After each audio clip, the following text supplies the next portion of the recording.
मुत्तक़ीन अस्सलातु वस्सलामु अला सय्यिदिल अंबियाइ वल मुरसलीन अम्मा बअदु अऊज़ु बिल्लाहि मिनश शैतानिर रजीम बिस्मिल्लाहिर रहमानिर रहीम। मेरे मुअज़्ज़ज़ सामिईन व नाज़रीन अस्सलामु अलैकुम व रहमतुल्लाहि व बरकातुहू। मुसलसल अहादीस का सिलसिला जारी था।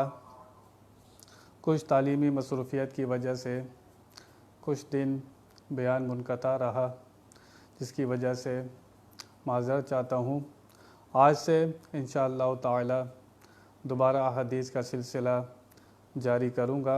अल्लाह ताला से दुआ है कि वो मेरी ज़बान पर कलमा हक़ जारी फ़रमाए।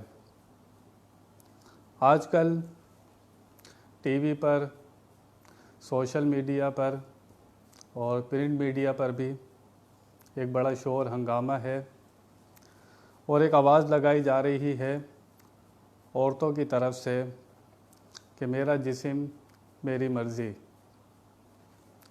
और ये अल्फाज ऐसे हैं कि जिसको अदलिया ने भी मना किया कि ऐसे अल्फाज को बोर्ड के ऊपर ना लिखा जाए, बैनर के ऊपर ना लिखा जाए। ये अल्फाज सही नहीं है। अब लोगों के अंदर इस मामले के ऊपर दो राय बन गई। कुछ लोग औरतों के हक़ में खड़े हो गए, कुछ लोग इसकी मुखालिफत करने लगे। लेकिन हमें फ़ैसला करना है कि कुरान व हदीस इस मामले में हमें क्या बताती है और आवाम की राय, आम आवाम को किसके साथ होना चाहिए और उलमा को इसके ऊपर क्या बयान करना चाहिए। हर कोई अपनी ज़िम्मेदारी निभा रहा है। तो सबसे पहली बात यह कि ये कहना, ये जुमला ही गलत है कि मेरा जिस्म मेरी मर्ज़ी। अगर इंसान का जिस्म इसकी मिल्कियत में होता और इंसान अपने जिस्म का मालिक होता तो ये जिस्म कभी ख़त्म ना होता। सबसे पहली बात कि इंसान का जिस्म, जो चीज़ इंसान की मिल्कियत में होती है वो कभी ख़त्म नहीं होती। अगर होती कोई चीज़ की मिल्कियत में, सबसे पहली बात ये पता लगी कि इंसान की मिल्कियत के अंदर कुछ भी नहीं है। ना इसका घर अपना है, ना इसका माल अपना है, ना इसका पैसा अपना है, ना इसके घर वाले अपने हैं। अगर ये चीज़ें इसकी अपनी होती और अल्लाह ताला जिसको नेमत देता है और जो चीज़ इंसान की मिल्कियत में होती है, पहला असूल ये है कि वो कभी ख़त्म नहीं होती। पता ये चला कि इंसान का जिस्म इसकी मिल्कियत में नहीं है और इसके ऊपर, और अगर ये इसका मालिक होता तो फिर क़यामत के दिन हुज़ूर अकरम सल्लल्लाहु ताला अलैहि वसल्लम फरमाते हैं कि इंसान से जब सवाल व जवाब होंगे तो वह इसका इनकार करेगा। पूछा जाएगा ये गुनाह तुमने किया, वो साफ इनकार करेगा, या अल्लाह ये गुनाह मैंने नहीं किया। लेकिन इंसान के आज़ा बोलेंगे, उसके हाथ बोलेंगे, हाथ बताएंगे, हाथ बोल पड़ेंगे, उनको ज़बान दी जाएगी और हाथ बोलेंगे कि इसने ये वाला गुनाह किया। पाँव जिस तरफ गए थे गुनाह करने के लिए, पाँव बताएंगे। ज़बान से जो गुनाह किए वो ज़बान बताएगी। ख़यालात, इरादों से जो गुनाह किए वो भी इरादे बताएंगे। तो पता क्या चला, अगर इसका जिस्म इसकी मिल्कियत में होता तो ये कभी इसके ख़िलाफ़ गवाही ना देता, ये इसके ताबे होता, ये इसके ख़िलाफ़ को जाता। ये क़यामत में इसके ख़िलाफ़ जाएगा, इसकी ज़बान भी इसके ख़िलाफ़ होगी, इसके पाँव भी इसके ख़िलाफ़ होंगे, पूरा जिस्म इसके ख़िलाफ़ गवाही देगा।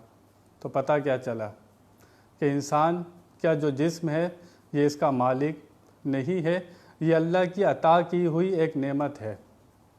ना इंसान खुद से पैदा हुआ है और ना ये खुद इंसान को बना सकता है। अल्लाह कुरान में फरमाता है, इसकी तख्लीक की बात भी बता दी कि इसको पैदा क्यों किया है। फरमाया मा खलक़तुल जिन्ना वल इंसा इल्ला लियअबुदून, हमने नहीं बनाया मगर इंसानों को अपनी इबादत के लिए। अल्लज़ी खलक़ल मौता वल हयात लियब्लुवकुम अय्युकुम अहसनु अमला। हमने मौत और हयात को बनाया इसलिए कि देखें तुम में अच्छे अमल कौन करता है। तो इसका मकसद इंसान की तख्लीक का, इसको तो ये अमानत दी गई है कि जिस्म अता किया गया है, ये इसका मालिक नहीं है। अगर ये इसका मालिक होता तो ये काफ़ी चीज़ों को रोक लेता।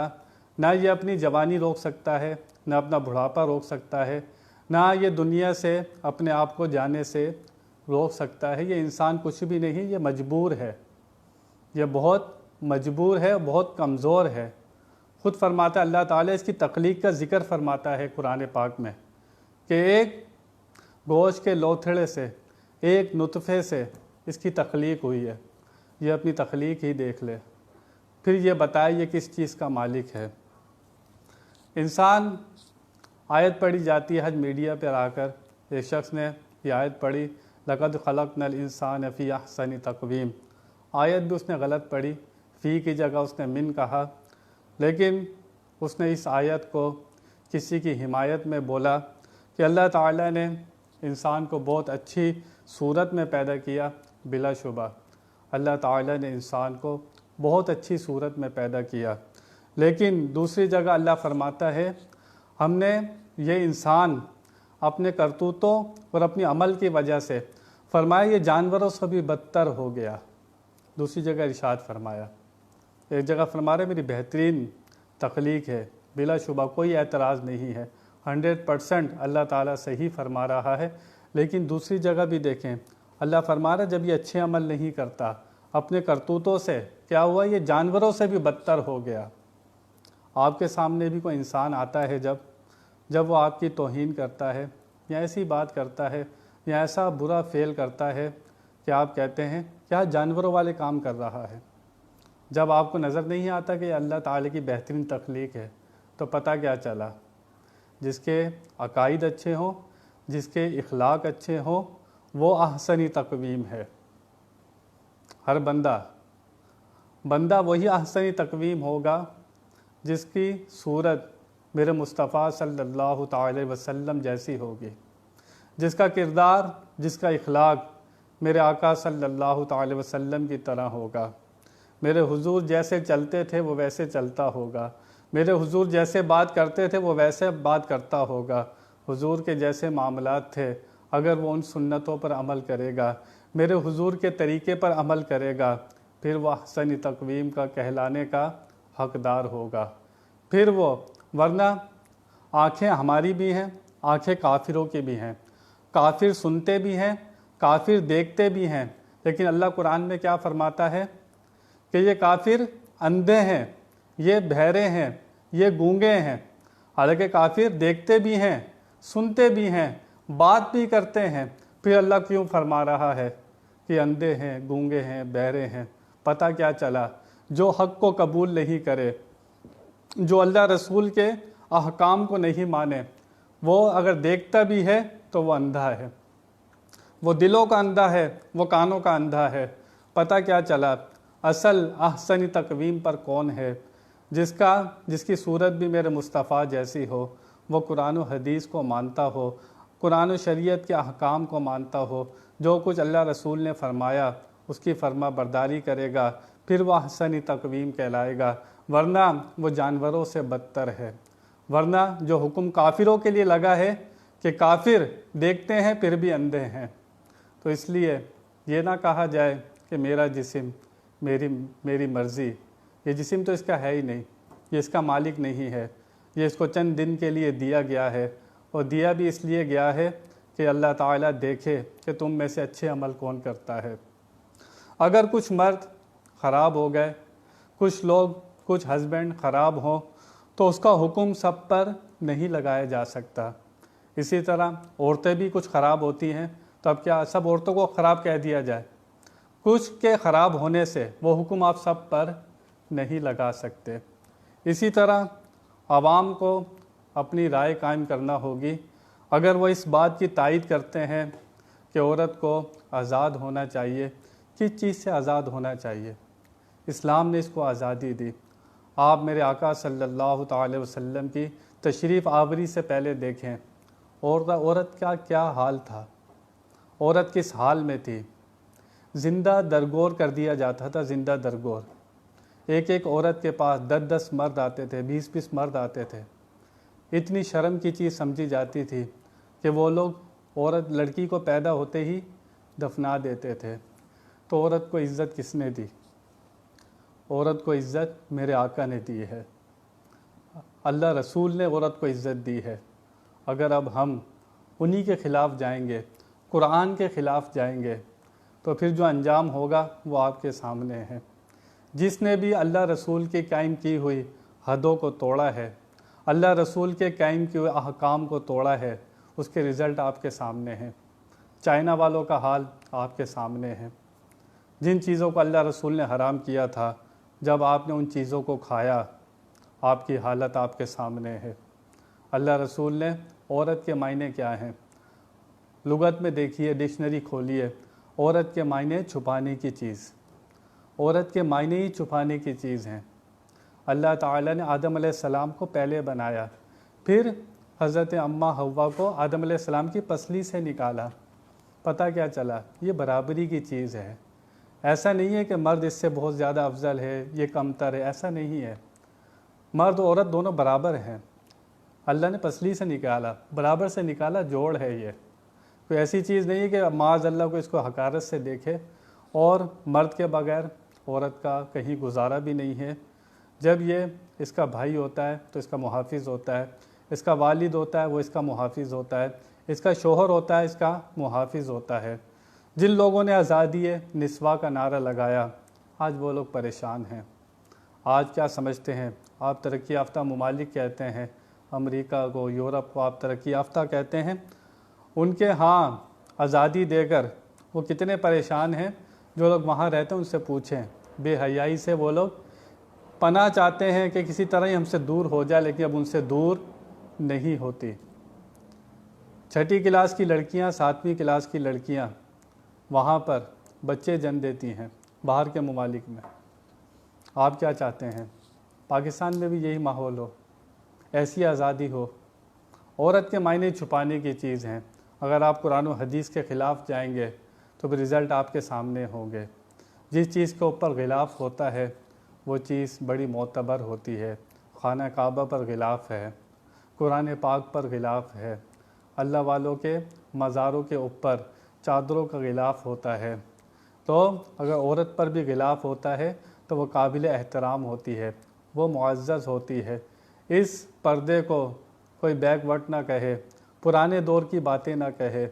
अल्लाह रसूल ने जो अहकाम बयान किए थे, जो हुक्म लगाए थे, वो मेरी और आपकी बेहतरी के लिए थे। एक एक हुक्म कुरान और हदीस का हमारी और आपकी बेहतरी के लिए है। और अगर उलमा का काम है, ये उलमा का काम है, कोई बात गलत देखें तो ज़बान से उसे रोकने की कोशिश करें। और हुक्मरानों का काम है कि वो डंडे के ज़ोर से उस बात को रोकें। आवाम का काम ये है कि अगर न ज़बान से रोक सकते हैं, न हाथ से रोक सकते हैं, तो दिल से उसको बुरा जाने। अगर जो लोग आवाम के लिए ऐसा नहीं, वो बरी ज़िम्मा है इस मामले से, उसको भी अकीदा रखना होगा, नज़रिया रखना होगा कि इसके अंदर गलत कौन है। आप सालेह अलैहिस्सलाम की कौम ने, अब बड़ा अच्छा वाक़या कुरान में मौजूद है। सालेह अलैहिस्सलाम की कौम ने सालेह अलैहिस्सलाम से कहा कि एक हमें मौजज़ा दिखाएं, ये पहाड़ी फटे, यहाँ से ऊँटनी निकले और वो बच्चा जने, वो भी बच्चा एकदम बड़ा हो जाए, छोटा बच्चा ना हो, तो हम फिर आप पर ईमान ले आएंगे।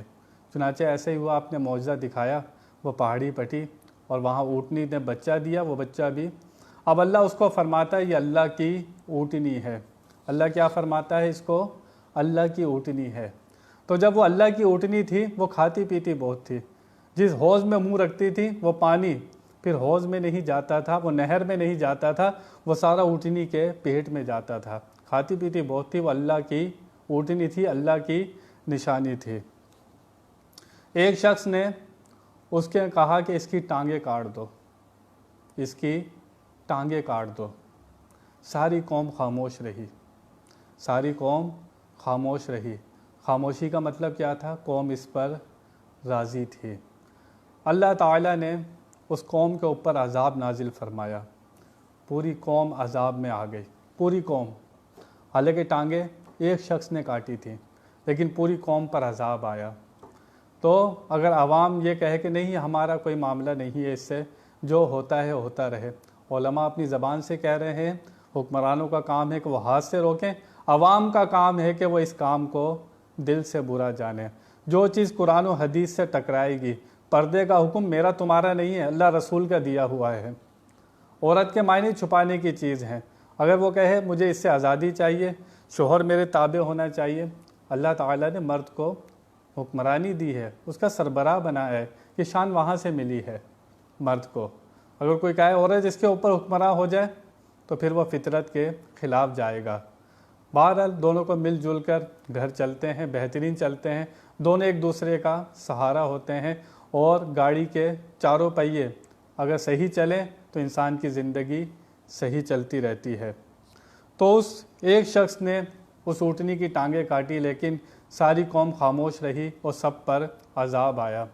इसी तरह अल्लाह ताला ने हुक्म दिया फरिश्तों को कि इस बस्ती को उलट दो, इस बस्ती को, ये लोग इतने गुनाहगार हैं, इतने गुनाह करते हैं, इस बस्ती को उलट दो। चुनाचे फरिश्ते आए, फरिश्तों ने कहा या अल्लाह इस बस्ती के अंदर तेरा बहुत फर्मा बरदार एक नेक शख्स भी है जो रात दिन तेरी इबादत करता रहता है। अल्लाह ने फरमाया ये बस्ती उसके ऊपर भी पलट दो। फरिश्तों ने कहा या अल्लाह ये तो बहुत तेरी इबादत करता है, बहुत तेरा प्यारा है। अल्लाह ने फरमाया इसके सामने गुनाह होता है, ये रोकता नहीं है, इसके सामने गुनाह होता है, ये इसको रोकता नहीं है, चुनाचे इसको भी इसी बस्ती के अंदर दबा दो। जो लोग खामोश रहते हैं वो कहते हैं हमें क्या, जो होता है होता रहे। नहीं, बुराई को हाथ से रोक सकते हो, हाथ से रोको, ज़बान से रोक सकते हो, ज़बान से रोको। अगर ज़बान में से भी रोकने की हिम्मत नहीं है तो भी दिल से उसको बुरा जानो, बुराई करने वालों का साथ नहीं दो। जो लोग इनका साथ दे रहे हैं और इनकी हिमायत कर रहे हैं, इन लोगों की जो लोग हिमायत कर रहे हैं वो बराबर के शरीक हैं। मेरा जिस्म मेरी मर्ज़ी का नारा ये कुरान और हदीस से टकरा रहा है। आज़ादी किससे आज़ादी चाहिए? कुरान और हदीस से चाहिए ना। उस औरत का मतलब यही है कि कुरान और हदीस ने जो हम पे पाबंदियाँ लगाई हैं वो हमसे उठा ली जाएं और मर्द इनका ग़ुलाम बन जाए। यही उनकी सारी पॉलिसी है। लेकिन जो चीज़ें अल्लाह रसूल के अहकामात से टकराएंगी और जो शख्स अल्लाह रसूल के अहकाम को छोड़ेगा वो कभी सुकून नहीं पा सकता, वो कभी कामयाब नहीं हो सकता। इसी के अंदर इंसान की कामयाबी है। अल्लाह ताला ने जो हुक्म इस पर लगाए हैं वो इसकी पाबंदी करे, इसकी फरमाबरदारी करे और ऐसे नारे, गलीज़ नारे और जो बातें, जो चीज़ें कुरान और हदीस से टकराती हैं हमें उससे बचना चाहिए। दिल से उससे बुरा जानना चाहिए, ज़बान से भी उससे बुरा कहना चाहिए। हाथ से रोकने की हिम्मत है तो जो लोग आपके मातहत हैं उन्हें अपने हाथ से रोकें। कुरान और हदीस आपके सामने है और फ़ैसला आवाम ने करना है ये किसके साथ है।